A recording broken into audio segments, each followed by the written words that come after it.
So when you read the word of God in this new covenant spirit, इस नए वाचा के आत्मा के द्वारा जब हम वचन पढ़ते the हैं, Holy Spirit shows you Jesus in the word of God. तो प्रभु यीशु मसीह को दिखाता है पवित्र आत्मा इस वचन में. You don't just see the written word, you see the word made flesh. तो हम केवल जो है वचन में आज्ञाएं नहीं, लेकिन हम वो वचन जो कि देदारी हुआ उसको देखते हैं. And when you see the glory of the Lord, जब हम प्रभु की महिमा को देखते हैं, the same thing will happen to you when Isaiah saw the glory of the Lord in Isaiah chapter 6. और वही चीज होता है जब यहेजकेल ने यशायाह ने जो है परमेश्वर की महिमा को देखा था. In chapter 6 of Isaiah. यशायाह 6 में जो प्रभु परमेश्वर की महिमा को देखा वही हम देखते हैं. If you read that chapter, you know what happened. हाँ, अगर जो आपने वो वचन पढ़े हैं तो आपको पता है क्या हुआ. In Isaiah chapter 5, when you get some time, read it sometime. जब समय मिलेगा तो पढ़िएगा यशायाह नबी की किताब 5वां अध्याय. He was going around preaching. वो प्रचार कर रहा था. Woe unto these people who are always buying property and swindling poor people. और जो गरीब लोगों को लूट रहे थे, उनके सारी जमीन जायदाद को ले रहे थे, उनसे जाके कहो. Woe unto those people who are getting drunk all the time. और जो हमेशा पियकर रहते हैं उनके पास जाके वचन सुनाओ. Woe unto those people who are proud. और जो घमंडी लोग हैं उनके पास जाकर वचन सुनाओ. वचन सुनाओ नहीं. He was saying, cursing them. हाँ हाँ, उनको जो श्राप दे रहा था. That you're like this, you're like this. He was finding fault with all of them. हाँ, उनकी कमी घटियों को ढूंढ रहा था. Then he saw the glory of God. और उसके बाद परमेश्वर की महिमा को देखा. And he said, "Oh, woe unto me." हाँ, उसके बाद बोलता है कि अरे मैं कितना श्रापित व्यक्ति हूँ. He saw his own need. और उसने अपनी खुद की बुराई को देखा. In chapter 5, he was seeing the need of all the sinners around him. और 5 में जो है उसके चारों तरफ जितने पापी लोग हैं उनके पाप को देखता है. But when he saw the glory of the Lord, he saw his own sin. और छठे में क्या होता है, वो अपने खुद के पाप को देख रहा है. He did not see his sin first, he saw the glory of the Lord. और उसने अपने पाप को पहले नहीं देखा, लेकिन उसने महिमा को देखा परमेश्वर के पहले. That is the way we must see our sin. और उसी प्रकार से हमें अपने पाप देखना है. Not by looking inside like the psychologists say and see our sin inside us. जैसे तत्वज्ञानी बोलते हैं कि हमें अपने भीतरी चीज को देखना है करके, ऐसा नहीं. We look at Jesus. हमें प्रभु यीशु मसीह को देखना है. The word made flesh. कि जो वचन है वो देहधारी हुआ. And then I see my own need. और उसके बाद मुझे अपनी जरूरत को देखना है. Then I feel convicted. और तब मुझे एहसास होगा. That is the number one ministry of the Holy Spirit. और यही पवित्र आत्मा का सबसे पहला सेवकाई है. 2 Corinthians 3:18. और दूसरा कोरिन्थियों 3 उसका 18. Will show you the glory of the Lord in the scriptures. परंतु यहाँ पे लिखा है कि जिस प्रकार दर्पण में है तो प्रभु के द्वारा जो आत्मा में है हम उसी तेजस्वी रूप में. No, we first see the glory. पहले हमें उसका तेजस्वी देखना है, महिमा देखना है. We behold the glory of the Lord in a mirror.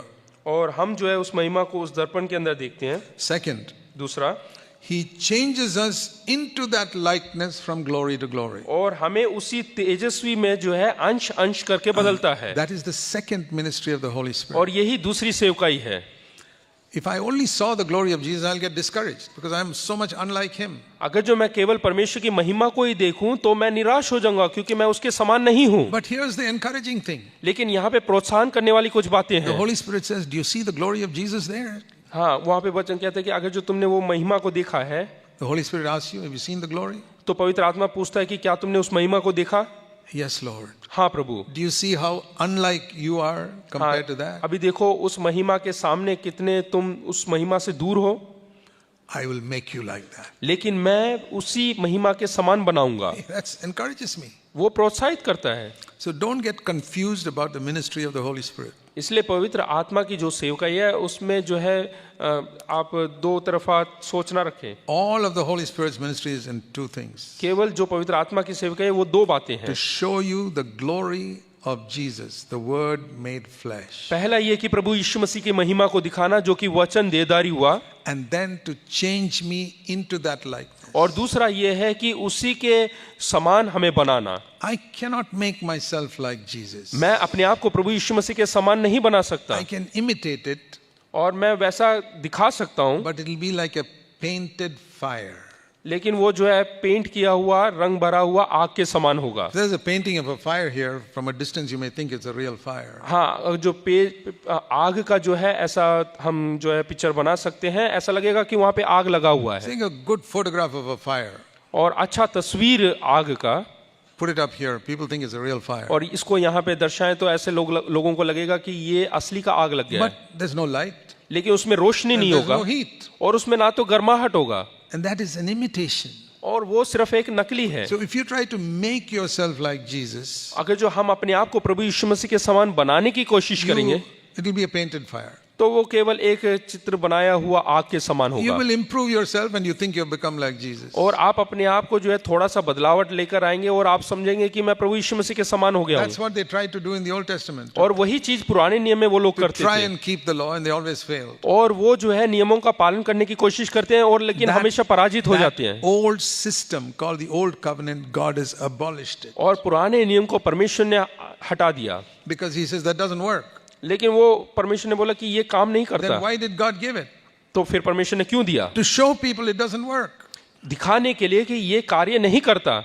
Now you can trust me that I will change you into the likeness of Christ. ना तुम मुझ पे भरोसा कर सकते हो कि मैं जो है तुम्हें प्रभु यीशु मसीह के समान बना सकता And हूँ। that is why it's so important to be filled with the Holy Spirit. इसलिए जरूरी है कि हम पवित्र आत्मा से भरें, I believe in being filled with the Holy Spirit. और मैं पवित्र आत्मा की भरपूरी पे विश्वास करता हूँ, I believe in being anointed with the Holy Spirit. और अभिषेक के ऊपर विश्वास करता हूँ। Otherwise, I can't be like Jesus and I can't serve like Jesus. नहीं तो मैं प्रभु यीशु मसीह के समान नहीं बन सकता और ना उसके समान सेवा कर सकता हूँ। The Holy Spirit wants to make me like Jesus in my life and my ministry. और पवित्र आत्मा चाहता है कि मैं अपने जीवन में और अपनी सेवकाई में प्रभु यीशु मसीह के समान बनूं। So, let me explain again very simply. फिर से साधारण तौर से मैं समझाना चाहता हूँ। The moment you're born again, जैसे ही आप नया जीवन जीते पाते the हैं, Bible says you're born of the Holy Spirit. तो पवित्र कलाम कहता है कि आप पवित्र आत्मा के द्वारा उद्धार पाए हैं, You cannot be born without the Holy Spirit's working. और आप जो है पवित्र आत्मा के कार्य के बगैर नया जन्म again. नहीं पा सकते। See, it's very clear in Romans 8 verse 9. Romeo 8 उसके 9 में लिखा हुआ है। Romans 8 verse 9. रोमियो 8 उसका 9, It's such a clear verse. वहां पे साफ सुथरे लफ्जों में लिखा हुआ है, The last part. आखिरी हिस्सा, If anyone does not have the Spirit of Christ, he does not even belong to him. यदि किसी में मसीह का आत्मा नहीं तो वह उसका जन नहीं। The Spirit of Christ is the Holy Spirit. और जो मसीह की आत्मा है वो पवित्र आत्मा है। If the Holy Spirit is not living in you, you're not even born again. अगर जो पवित्र आत्मा आपके अंदर वास नहीं करता है तो आपने नया जन्म नहीं पाया।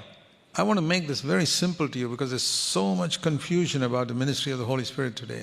और पवित्र आत्मा की सेवकाई के बारे में बड़े सरल लफ्जों में मैं समझाना चाहता हूँ। I have found the answer by looking at the Word made flesh. और मुझे हर प्रश्नों का जवाब मिलेगा वचन जो कि शरीर में आया है। If you look at only the Word of God here, you'll get a lot of confusion about the ministry of the Holy Spirit. अगर जो आप वचन को पढ़ेंगे तो पवित्र आत्मा की जो सेवकाई है उसके बारे में बहुत सारी गड़बड़ी आपके अंदर आएगी। There are groups that say tongues is of the devil, और कई speaking in tongues. ऐसे लोग हैं, ऐसे झुंड है जो कि बोलते हैं कि पवित्र आत्मा में अन्य भाषा में बात करना वो शैतान की ओर से है। There are others who say unless you speak in tongues, you're not even born again. कुछ ऐसे झुंड है जो कि बोलते हैं कि पवित्र आत्मा में अन्य भाषा में प्रार्थना नहीं करेंगे तो स्वर्ग में नहीं जा सकते। I say both are wrong. तो मैं बोलता हूँ दोनों गलत हैं। Let's look at Jesus. आइए हम प्रभु यीशु मसीह की ओर देखें, There is the answer. वहां पे हमारा उत्तर है। And what was the ministry of the Holy Spirit in Jesus? और प्रभु यीशु मसीह की आत्मा का सेवका क्या है? First of all, he was born of the Spirit. पहला हमें आत्मा से जन्म लेना है। No, Jesus. हाँ, पहला प्रभु यीशु मसीह ने आत्मा से He जन्म was लिया। born, the Holy Spirit came on Mary and he was born. Maryam के ऊपर पवित्र आत्मा आई और इस प्रकार से आत्मिक तौर से उसका जन्म हुआ, That is our first step. और वो हमारा पहला कदम We है। must be born again or born of the Holy Spirit. तो हमें पवित्र आत्मा में जन्म लेना या नया जन्म पाना है। And that is according to Romans 8:9, the Holy Spirit comes in. और वही 8:9 रोमियो के 8:9 में लिखा है कि पवित्र आत्मा आएगा करके। So, when a person says, Lord Jesus, come into my heart, जब हम कहते हैं कि प्रभु यीशु मसीह मेरे दिल में आ, if really Christ has come in. अगर जो असलियत में प्रभु यीशु मसीह आपके भीतर आया See, है, a lot of people say that and I don't know, they're not sincere, nothing happens. हाँ, बहुत सारे लोग ऐसा प्रार्थना तो करते हैं, ऐसे बोलते हैं, लेकिन हो सकता है कि वो वफादार नहीं But इस बात when a पे, person इसलिए नहीं आते। sincerely says it, जब वो सच्चे मन से बोलता है Christ comes in. तो प्रभु यीशु मसीह उनके दिल में आता That है means the Holy Spirit comes in. और पवित्र आत्मा आता है। Jesus Christ is in heaven. प्रभु यीशु मसीह स्वर्ग में है, How does he come into your heart? तो वो आपके दिल में कैसे आएगा? Only through the Holy Spirit. केवल पवित्र आत्मा के द्वारा। Because the second person of the Trinity is in heaven. क्योंकि जो एक परमेश्वर है उसका जो दूसरा भाग है वो स्वर्ग में है. Only the Holy Spirit is here. केवल पवित्र आत्मा यहाँ पर है. When you say, Lord Jesus, come into my heart, जब हम बोलते हैं कि प्रभु यीशु मसीह मेरे दिल में आ, the Holy Spirit comes in. तो पवित्र आत्मा आता है. Otherwise, you're not born again. नहीं तो आपने नया जन्म नहीं पाया. So, that is the first step. और यही पहला कदम है. If you don't have the Spirit of God in, then you don't belong to Him. If you don't have the Spirit of Christ within you, you don't belong to Him. हाँ, अगर जो आपके अंदर पवित्र आत्मा नहीं है तो आप उसके जन नहीं हो. In the Acts of the Apostles, प्रेरितों के काम में you never read anybody telling people, ask Jesus to come into your heart. वहाँ पे हम देखते हैं कि कभी भी किसी से नहीं कहा गया कि प्रभु यीशु मसीह को बोले कि तुम्हारे दिल में आने की. They said it in a different way. और उन्होंने अलग प्रकार से किया. Because they were all Jews those days. क्योंकि वो लोग यहूदी थे उस जमाने में. Believe in Jesus Christ यीशु मसीह पे विश्वास करें and receive the Holy Spirit. और पवित्र आत्मा को पाएं. Today we combine the two हम इन दोनों को जोड़ते हैं. and say receive Jesus Christ. हम बोलते हैं कि प्रभु यीशु मसीह को अपने जीवन में अनुमति दो. That's the same thing. और वही बात है. Because in a Hindu country like ours, हमारा जो हिंदू देश है, or in many non-Christian, whether it's China or Japan, या चाइना या जापान जहाँ पे मसीह लोग you नहीं tell हैं, people receive the Spirit. तो वहाँ पे हम बोले कि आत्मा को पाओ. There are so many spirits. बहुत सारी आत्माएं हैं. In Buddhism and other religions, there are many spirits. और अलग दूसरे धर्मों में जो है बहुत सारी आत्माएं हैं. And that is why we have to say receive the Lord Jesus Christ. इसीलिए हमें बोलना जरूरी है कि प्रभु यीशु मसीह को स्वीकार But when करें. you say that, जब हम ये कहते हैं it's the Holy Spirit who comes in. तो पवित्र आत्मा हमारे भीतर आता I है. want to say to every one of you who are really born again, और मैं सबसे जो कोई नया जन्म पाया है उनको बताना चाहता हूँ. you don't have to have any doubt that the Holy Spirit came into your heart. तो आपको किसी भी प्रकार से शक करने की जरूरत नहीं कि पवित्र आत्मा आया या नहीं. Just go to Romans 8:9, you get the answer. और रोमियो 8 उसके 9 में देखिएगा, वहीं पे आपका जवाब है. But लेकिन in Jesus' life, he was not only born of the Spirit, प्रभु यीशु मसीह के जीवन में ना केवल वो आत्मा के द्वारा जन्म पाया, all his life he was filled with the Holy Spirit. पूरे जीवन भर में हम देखते हैं कि वो पवित्र आत्मा से भरा हुआ था. Not once. केवल एक बार नहीं. He was filled with the Spirit as a 12-year-old. He was filled with the Spirit as a 30-year-old. और जब वो 12 साल का था या 30 साल का हो, वो पवित्र आत्मा से भरा हुआ था. Every day he was filled with the Spirit. हर रोज वो पवित्र आत्मा से भरा So हुआ था. that's the second thing I need to learn और वही चीज मुझे सीखना है. from the Word made flesh. और जो वचन देहधारी हुआ वहां से सीखना है I must be filled with the Spirit every day. कि मुझे हर रोज पवित्र आत्मा से भरना है. And what is sometimes called the baptism in the Holy Spirit. और बपतिस्मा, पवित्र आत्मा का बपतिस्मा क्या है? See, baptism is a Greek word which means immersion. और बपतिस्मा जो है यूनानी भाषा, इसका मतलब है डूबना. There are two ways to get immersed. दो तरीके से हम डूब सकते हैं. One is you get inside a river or a tank, you'll be immersed. एक है नदी या पानी में जो है डूब सकते हैं आप. And that is how we baptize people in water. उसी प्रकार से जल का स्नान हम देते हैं, That's called बपतिस्मा. water baptism. उसको पानी का बपतिस्मा कहते हैं. The other way to get baptized is stand under a mighty waterfall. नहीं तो दूसरा एक तरीका है कि जहां से पानी ऊपर से गिरता है उसके नीचे आप खड़े हो Some जाएं. big river flowing over a cliff.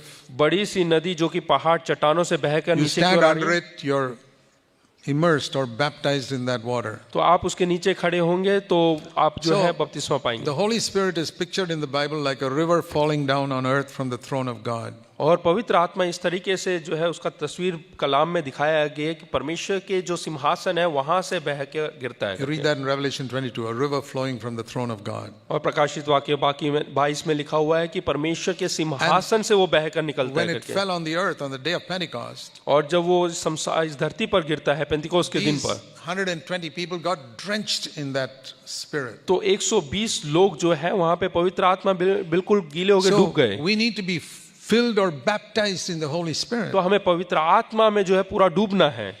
And that gives us the ability to live the Christian life. और वो हमें जो है सामर्थ देता है मसीह जीवन जीने के लिए. So Jesus was born of the Spirit.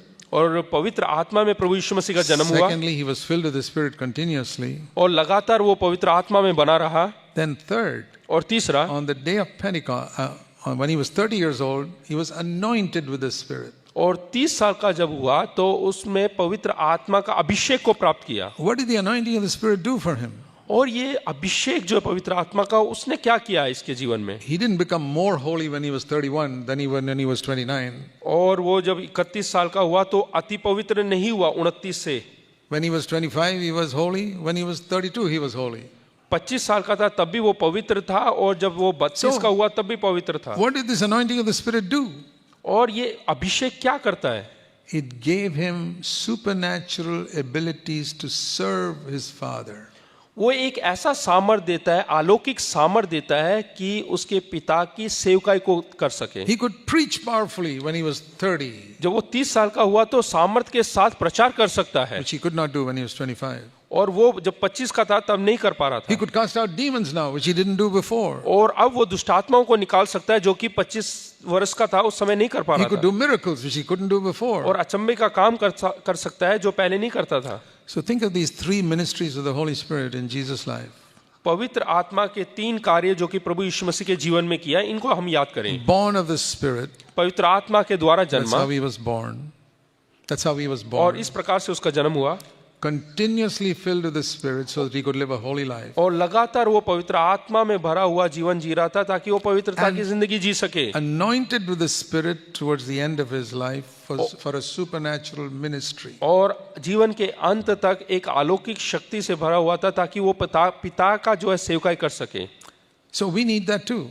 और हमें भी वही करना है। Instead of getting confused about all these things about the Holy Spirit in the written word, और लिखे हुए वचन और पवित्र आत्मा के बारे में हमें जो है कंफ्यूज होने की जगह, remember Jesus told the Pharisees, you search the scriptures because you think the answer is there. और फरीसियों को प्रभु यीशु मसीह ने जिस प्रकार से कहा कि तुम वचन में ढूंढते हो क्योंकि तुम सोचते हो कि इसके अंदर अनंत जीवन Answer है। is not there. उत्तर वहां पर नहीं है। Come to me. मेरे पास आओ, There you'll get the answer. और मेरे पास तुम्हें सब जवाब So मिलेगा। I was also confused many times trying to figure out in the different verses what is the ministry of the Holy Spirit. मैं भी कभी कभी गड़बड़ी महसूस करता था कि पवित्र आत्मा की सेवकाई क्या है Because I करके। was stuck here in the written word. और वचन में जो है वहां पे मैं अटक जाता था, Going here, this verse, that verse, the other verse. यहाँ उधर वचन इधर वचन, ऐसे मैं घूमता रहता था। And then you have the brethren people saying one thing and the Pentecostal people saying something else. और ब्रदरन भाई लोग कुछ और कहते थे, पेंतिकोस्त भाई लोग कुछ और कहते थे, But they're all looking here. लेकिन वो सब वचन में ही ढूंढते But थे। Jesus said, come to me. लेकिन प्रभु यीशु मसीह ने कहा मेरे पास So आओ। when I went to Jesus, जब मैं प्रभु यीशु मसीह के पास गया through the word of God, this is the pathway. और वचन के द्वारा, I came to Jesus. और मैं प्रभु यीशु मसीह के I पास saw he पहुंचा, was born of the Spirit, filled with the Spirit, anointed with the Spirit. तो देखा कि वचन के द्वारा उसका जन्म हुआ, वचन के द्वारा वो जीवित जिंदा मतलब कि आगे बढ़ता रहा और वचन के द्वारा अभिषेक को प्राप्त किया। I was born of the Spirit when I was 19 years old. जब मैं 19 साल का था तो मैंने जो है आत्मा के द्वारा उद्धार पाया, Holy Spirit came in, I was born again. और पवित्र आत्मा मेरे अंदर आया और मैंने नया जीवन पाया। I didn't know about the doctrine. लेकिन मैं सिद्धांतों को नहीं जानता था। I said, Lord Jesus, come into my heart and forgive my sin. मैंने कहा कि प्रभु यीशु मसीह तू मेरे दिल में आ और मेरे सारे पापों को क्षमा कर। I did not pray to the Holy Spirit. मैंने पवित्र आत्मा से I प्रार्थना said, नहीं Lord किया, Jesus, come. केवल प्रभु यीशु मसीह से। But the one who came was the Holy Spirit. लेकिन जो मेरे भीतर आया वो पवित्र आत्मा Spirit था, of Christ. और The Spirit of Christ. पवित्र आत्मा मसीह की आत्मा। I was not filled with the Spirit. लेकिन मैं आत्मा से नहीं भरा था, I need to be filled with the Spirit to live an overcoming life. और मुझे एक जीवन जीने के लिए मुझे एक आत्मिक जीवन चाहिए, I also needed the anointing of the Spirit to और be able मुझ- to serve. और सेवकाई करने के लिए अभिषेक की जरूरत है।